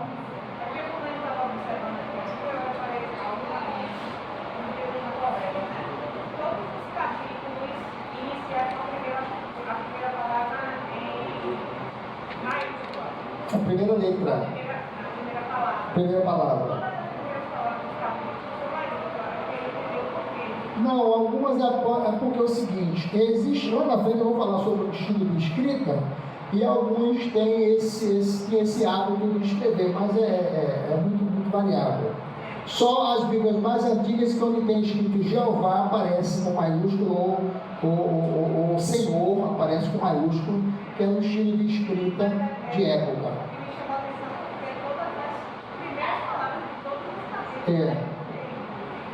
Mas aí é só um estilo diferenciado da King Cross. Eu acho que a sua é da King Cross, não é isso? Aí na frente, olha bem para você. Mas eu acho que aí deve ser da editora King Cross. Ela não tem muito, ela não segue muita regra, mas tem algumas coisas que ainda dá para acompanhar. Perguntas? Não. Nada nenhuma? Ou estão absorvendo tudo, que seria uma maravilha, ou nada, que é o meu medo, né? Nada não tem como. Não tem como não absorver nada. Não tem como, né? Bom, então nós temos agora materiais usados para escrever a Bíblia. Materiais usados. Manuscritos, é o primeiro que aparece aí. Só que o manuscrito tem dois sentidos, né? Se você for buscar no dicionário, você tem um significado diferente. É igual o Jó. Se você abrir um dicionário comum, né, e perguntar, Jó vai dizer assim, em quem há pesar. Se você procurar um dicionário bíblico para entender a palavra jogo, ele assim, voltado para cima. Enquanto um diz que mede ele pelo sofrimento, o outro mede ele pelas vitórias. É muito relativo isso. Bom, vulgarmente os dicionários registram o manuscrito como escrito à mão. Tudo que é manuscrito dá-se um entendimento que é escrito à mão. No contexto, no sentido técnico. No sentido técnico aqui, aparece com um ponto diferente. No sentido técnico, esse nome refere-se a volumosa bagagem de rolos ou fragmentos escritos à mão com textos das Escrituras Sagradas. Então, tudo que faz referência no Novo e no Velho Testamento e manuscrito foi algo que foi feito, escrito à mão, mas de forma volumosa, até porque a Bíblia antes ela era fragmentada. Você não tinha uma forma de compactá-la, né? Esse livro particular, alunos, bom. Aqui nós observamos também que até o surgimento da imprensa, né, o entendimento da escrita era diferenciado. E quando a imprensa surgiu, ela também teve uma outra conotação interessante, né, que o teste feito para ver se a imprensa, se a palavra impressa funcionava, o primeiro livro que ele resolve imprimir foi a Bíblia Sagrada. Isso faz uma diferença extraordinária. É verdade. De conformidade com o professor Antônio Gilberto, escrito lá em 96, né, são as páginas colocadas, desde os tempos mais remotos do homem, tem usado vários materiais e técnicas sobre as quais tentava, de alguma forma, passar a ideia dos fatos de geração a geração. Então ele sempre usava formas para poder registrar outra geração que estava acontecendo. E a Bíblia não é diferente. Mas aí, em se tratando da Bíblia, nós temos, por exemplo, a pedra. Os caracteres eles eram gravados nas colunas dos templos, com relação à pedra. A cerâmica, tinha duas formas de cerâmica, né? Eles também trabalhavam isso aí, escreviam na cerâmica e colocavam a cerâmica para secar no sol ou para cozinhar no fogo, né? Eram duas formas de durar, né, as mensagens. Linho era encontrado na arqueologia, também identifica isso, que no linho eles encontravam também no tecido essa forma de escrita, era também uma forma muito apresentada. Na tábua com cera também era utilizado para que as pessoas utilizassem os textos.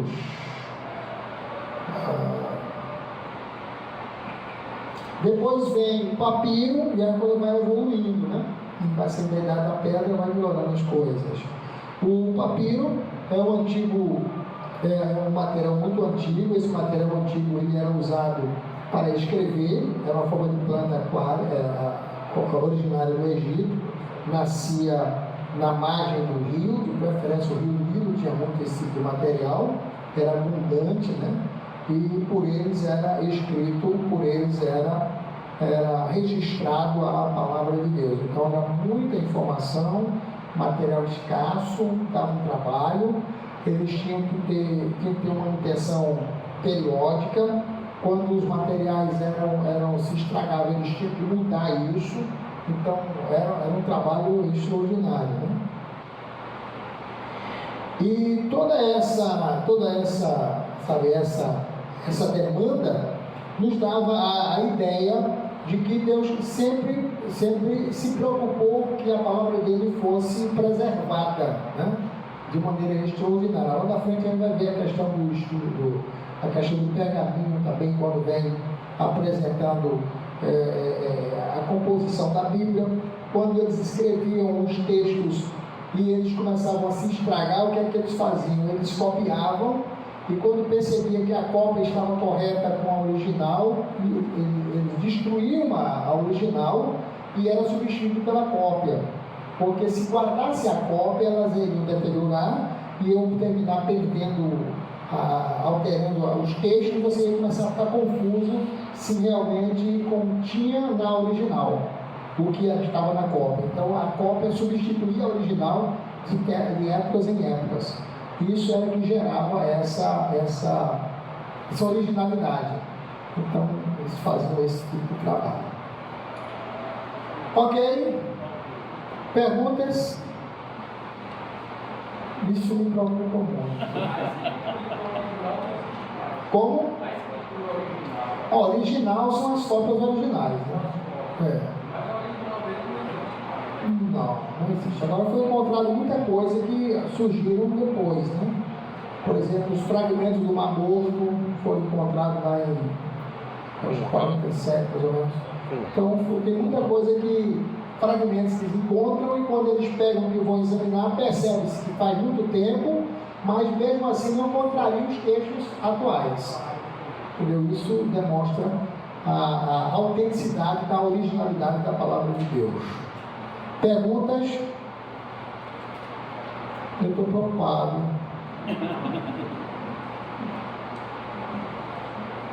Não tem nenhuma dúvida? Se eu parar, vocês continuam pensando.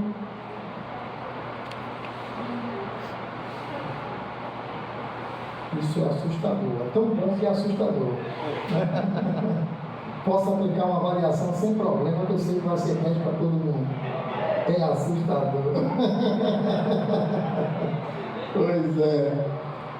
Deixa eu ver o que mais aqui. Oi.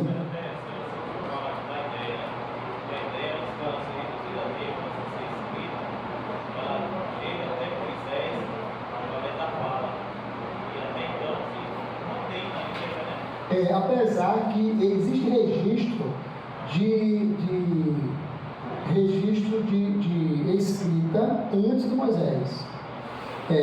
Existe um grupo aí de pessoas que acredita que só surgiu a escrita depois de Moisés. E aí se pergunta como é que Moisés fazia para escrever, que era mais por questão de símbolos.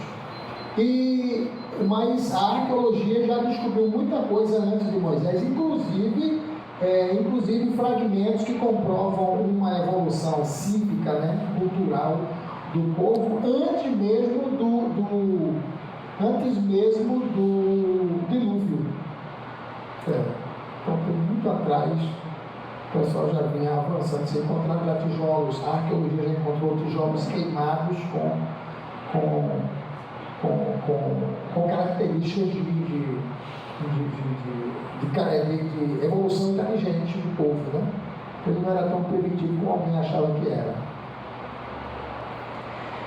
Por onde a gente vai agora? Oi.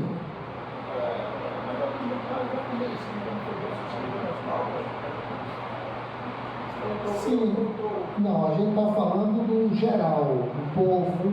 Não, a primeira escrita você fala que surgiu? Você fala a palavra de Deus. O decálogo.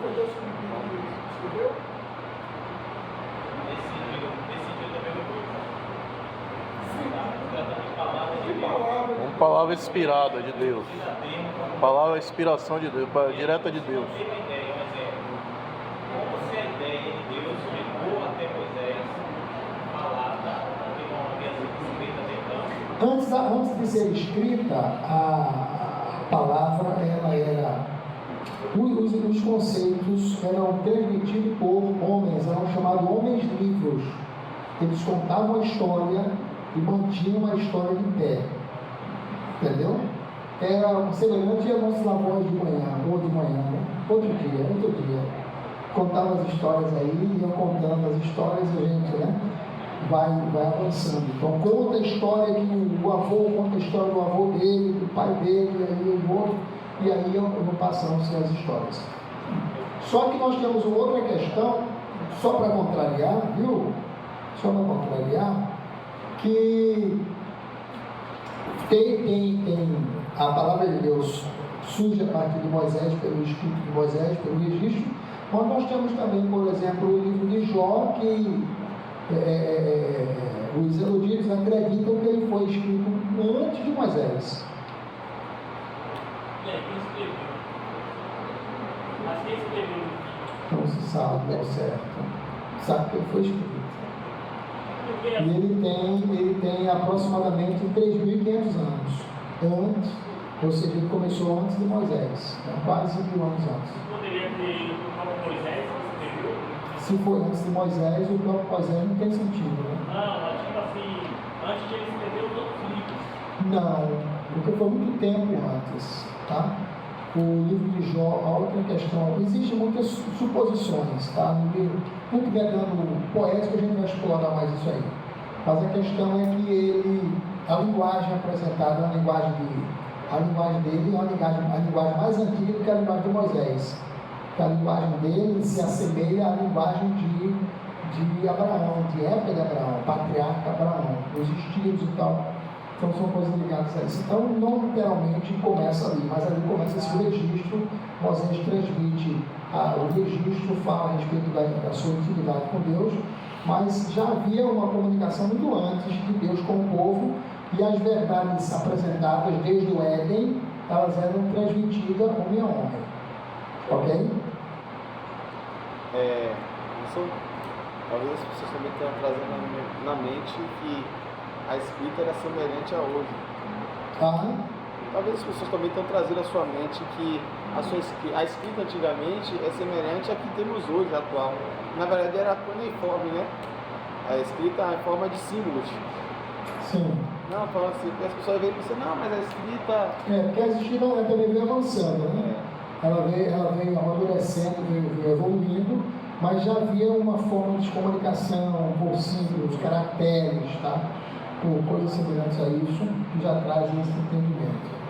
A questão é a seguinte: não se preocupe em se deter a detalhes que não tem explicação, porque, visando isso, Moisés já escreveu lá em Deuteronômio 29 e 29, para a gente não ficar preocupado em perder o sono com isso.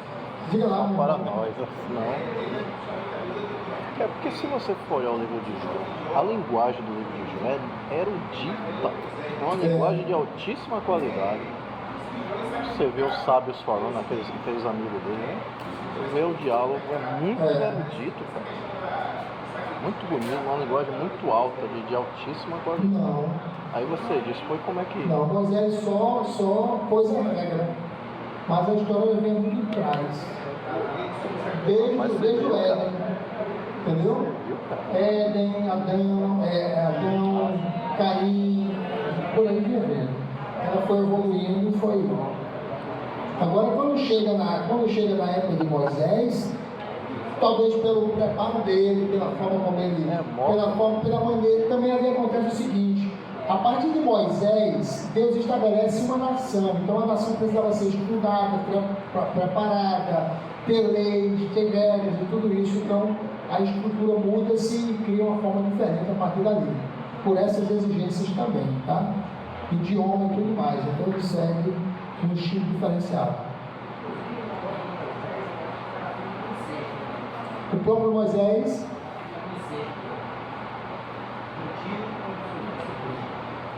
eu não estou conseguindo, porque o ventilador aqui, eu acho que alguma coisa está. Sim.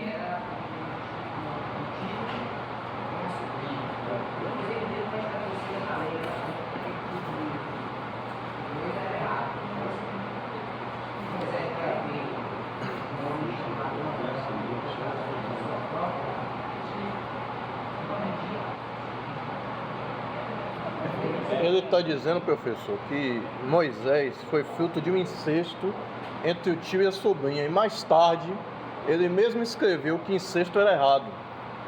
É isso que ele está... Não é isso mesmo, Barão? Pronto. Mas aonde foi que a gente entrou nisso? Pelo amor de Deus. Se eu não vou fazer pergunta, O que eu estou falando já está difícil. Não é? O que eu estou falando já está difícil, está me quebrado. Vou perder a profissão de professor.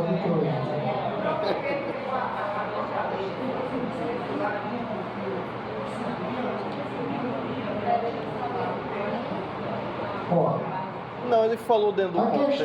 questão de lei e proibição funciona assim.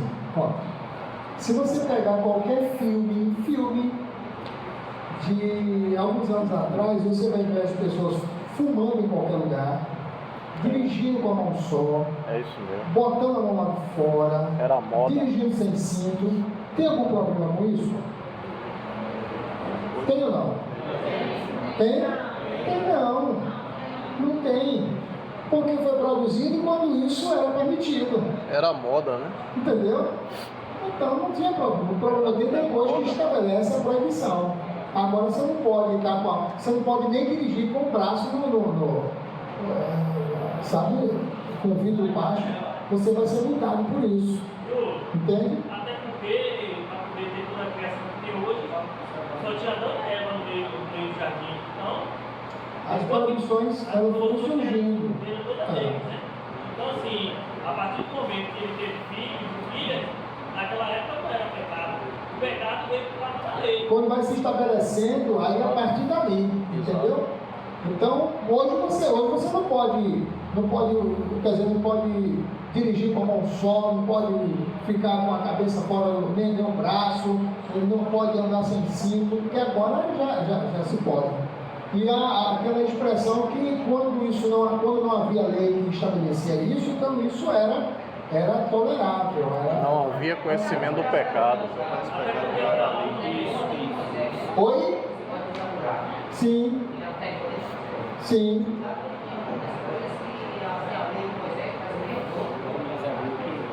Não, eu acho que não. Eu acho que é mais coincidência, porque a base da lei, nós temos os romanos, eles são expertos na lei, né? Eles talvez são vistos mais do que os judeus nesse aspecto.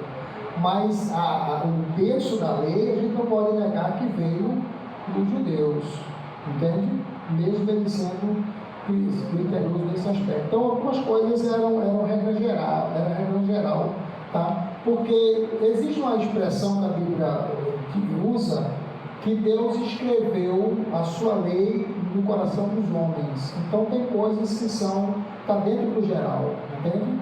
Tem conceitos que já faz parte dessa ação primitiva no coração do homem. Não vou mostrar para ele não. Brincadeira, viu? Brincadeira. Ok? Bom, são 9h10. Nós pegamos direto, podemos terminar 10 minutos antes, né? Não tem nenhum problema. Desde que você me convença de aprender alguma coisa. Essa é a hora da avaliação processual. E aí? Aprendeu o seu Oi.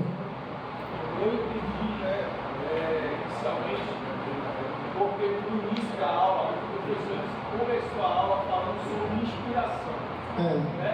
Porque diante de tantas pressões, tantas regrinhas, tantas traduções, tantas revisões, é importante que a gente tenha a inspiração do Divino Espírito Santo para que a gente não perca a essência da palavra do Senhor dentro da Bíblia. Exatamente. Por isso, ok. É forte. Mas essa é a hora que você vai fixar o que você acha que aprendeu, né? Diga lá. conhecendo a Bíblia de letra a letra, de uma letra a outra, a mesma assunto. Isso. Muito bem. Mas, eu acho que na próxima eu estava mais inspirado. Vocês queriam que eu viesse hoje, né? Na próxima eu estava mais inspirado. Vamos lá, a aula de hoje. O que, é que você achou interessante? O que quer acrescentar, tirar, questionar? A parte das informações, dava toda a diferença das Bíblias, né? As informações que vêm, alguns detalhes, não vai entender o texto. Aí tem um que eu quero primeiro que nós não falei disso, né? E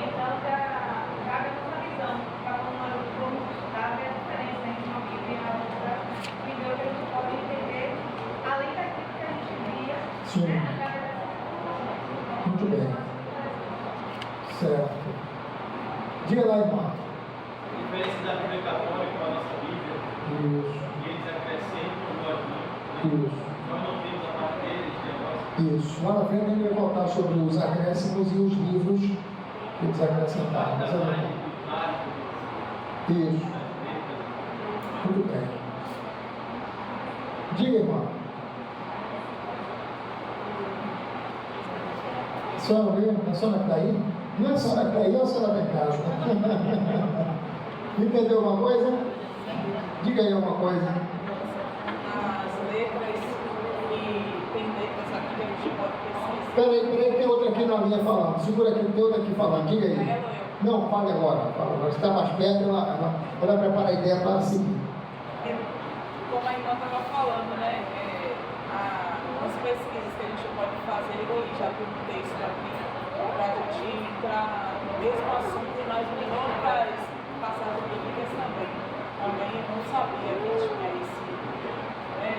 essa ligação. Essa na Bíblia. Certo. Diga, irmã, agora.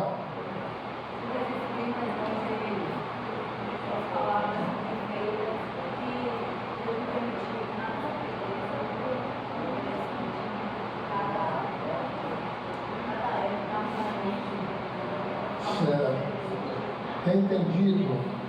Quem mais aí de trás, só para a gente ter uma ideia de que estão ouvindo bem a gente?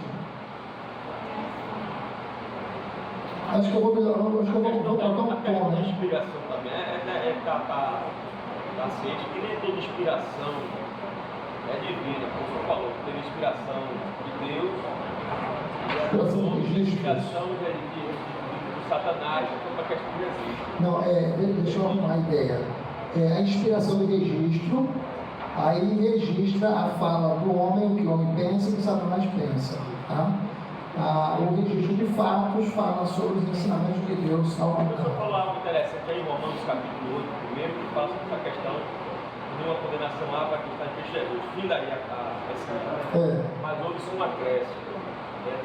Mas eu posso entender também que eu também posso acrescer, ou seja, acrescentar algo, desde quando esse acréscimo da minha mentalidade tem a conjugação com o que está escrito biblicamente falando. Que na verdade você faz isso sempre. Quando você lê o texto, o momento que você está fazendo um acrescentando. Timóteo 3,16 fala sobre a questão de toda a escritura divinamente inspirada, para corrigir, redaguir e vai.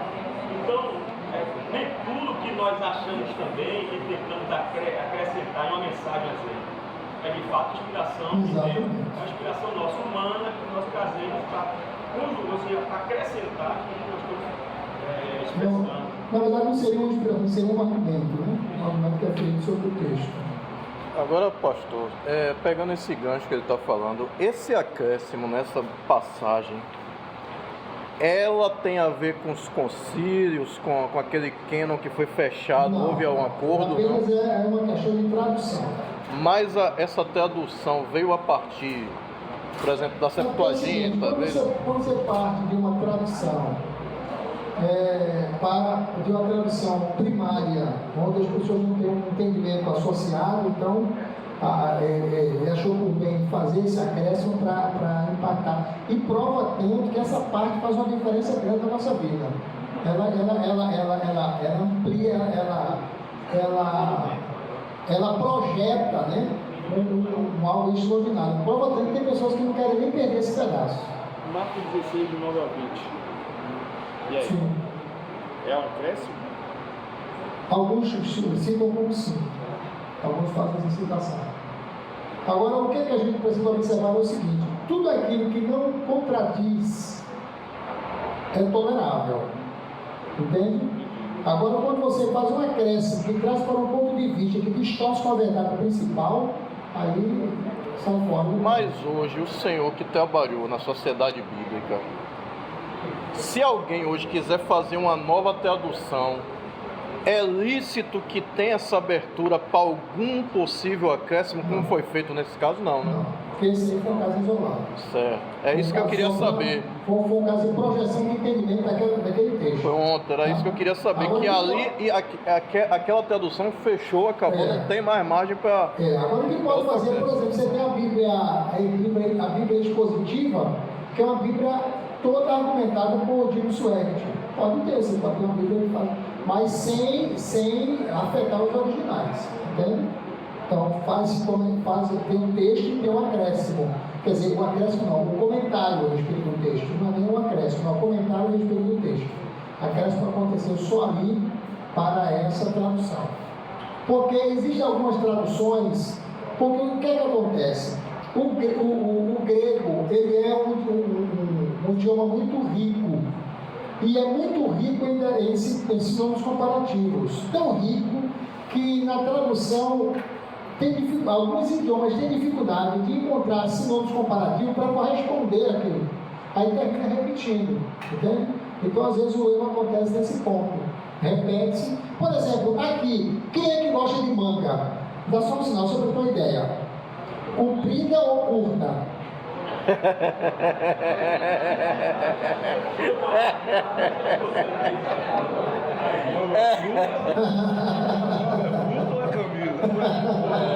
Aí que tá. Você viu? Você viu como a coisa funciona? Todo mundo gosta. Então, para curta ou comprida, baixaram, ninguém entendeu mais nada. Né? De repente é manga de camisa, manga de candeeiro, por aí vai. Entende? Então você tem uma palavra só que é manga de camisa, curta, comprida, é manga de chupar, é manga de candeeiro, é manga que é uma peça lá do caminhão que não é chamada de manga, né? Então você tem um monte de coisas, entende? Então quando às vezes, por exemplo, Deus não é homem para que minta, nem filho para que se arrependa. Esse é o básico. Mas lá na frente alguém leu assim, e Deus se arrependeu de ter feito homem. O arrependimento ali não bate com o de cá. Foi apenas uma repetição. Inclusive, o de lá seria mudança de atitude. Deus mudou de atitude para fazer o homem. Inclusive tem um manual do mundo cristão, o senhor deve conhecer, que explica essas diferenças. Que tem essas questões, né? Que quando tem essas ambiguidades aí para... eles fazem esse esclarecimento. Ok?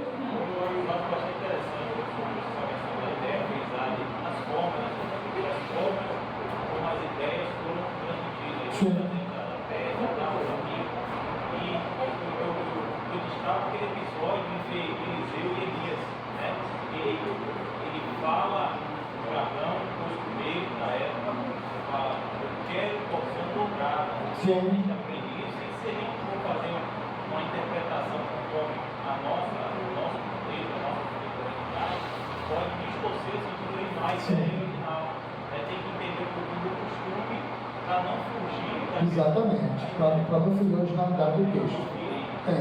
É por isso que os costumes e culturas influenciam muito no texto para você ter uma compreensão maior e melhor, né? 2 minutos mais, vamos lá, a aula de hoje. Diga lá. Boa noite.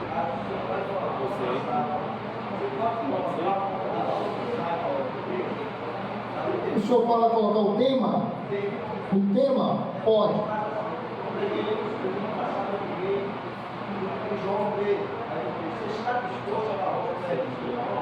Pode. Não tem nenhum problema não. A mulher que vai orientar isso aí, que a mensagem precisa ser envolvente, criativa, dinâmica, não tem nenhum problema, pode sim. O que não se pode é colocar temas que contrariem. Né? Por exemplo, outro dia estava um irmão aí pregando o Viagra de Deus. Aí não bate bem, entendeu? Não bate bem. Aí fica difícil.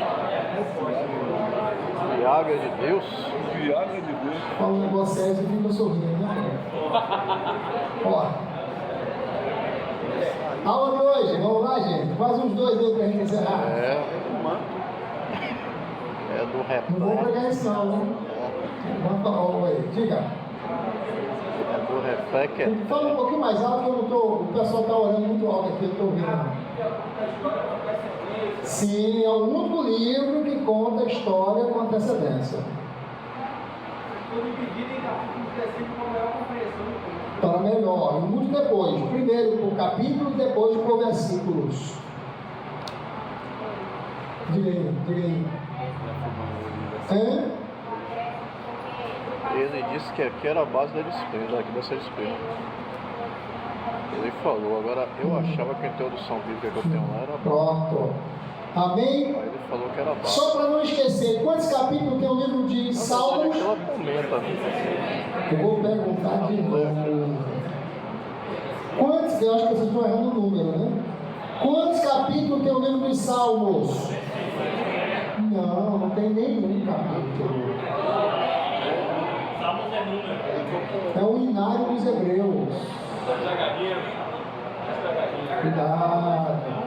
Na primeira aula eu falei isso. Não pode esquecer. Amém? Tem verso. Não tem capítulo. Tem verso. Falei não? Então falei agora. Ok, queridos. Pronto, vamos levantar e orar. Quem levantar por último hora e a gente vai embora.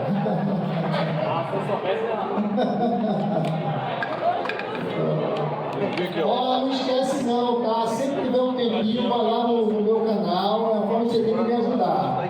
Vai lá, se inscreve, diz que gostou, comenta, depois a gente viu. Oxi. Agora já